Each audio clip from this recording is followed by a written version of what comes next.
Okay, in this video, I'm going to talk through your team and likely who's going to be doing what. So your implementation team is comprised primarily of two groups, right? Your implementation partner, which might be NetSuite Professional Services or another third-party implementation firm, and then your internal team, which could be as small as one or two members in the accounting group, or it could be a much larger group if you're a larger organization. And it's really important to kind of understand who is likely going to do what. Most of the time, there's going to be a meeting at the beginning of the project where you'll talk about data migration. And during this meeting, your implementation partner will discuss which templates need to be prepared and who on your team is going to be preparing those templates and where that data is going to come from. In the standard statement of work with NetSuite Professional Services, and again, this is kind of, in my experience, not the rule of the land. Every SOW is going to be slightly different. The NetSuite Professional Services team is contracted to actually load a certain number of records for you on your behalf. So they're not responsible for preparing the CSV file. That's your team. And that's honestly where I think most of the work is in actually preparing the CSV file. It's not in actually doing the physical load.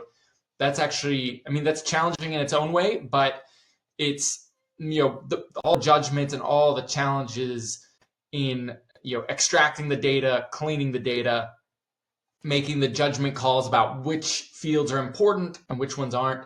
And that's why hopefully why you bought this course, is to see okay, how do we do that and what data is important? And we'll get into that as we get within the course.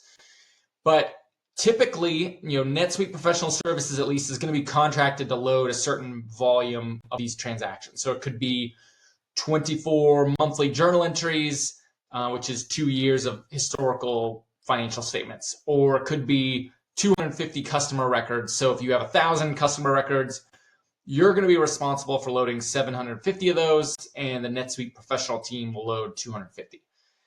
Other firms might do this differently, and I'm not 100% sure of kind of how that 200 rule gets enforced or isn't enforced. But just to kind of give you a high level of, at least based on my experience, that's how the projects work.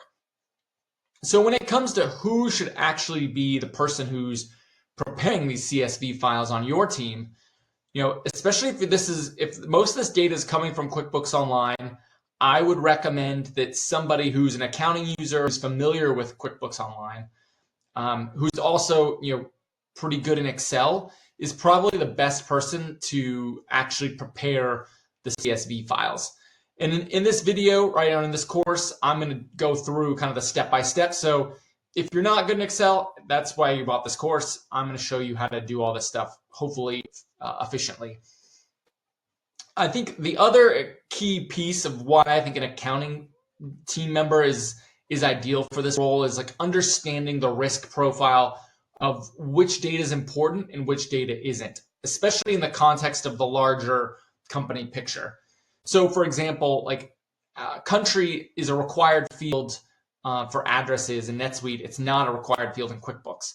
And so somebody needs to go through and assess which country do all these vendors be assigned to on their address.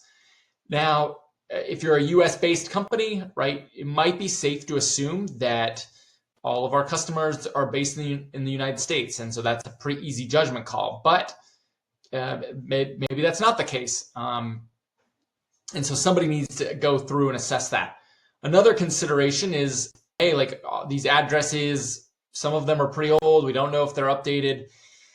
If you're using a third-party service like Bill to issue checks via ACH, then maybe vendor addresses aren't that important, and so we can just leave it as is. But if you're issuing checks to vendors, maybe, hey, should we think about updating this data?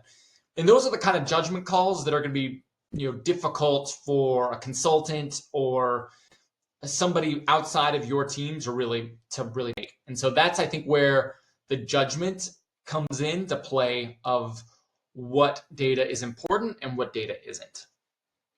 And then obviously post load, you'll still want somebody to kind of at least spot check some of the records, make sure nothing was missed.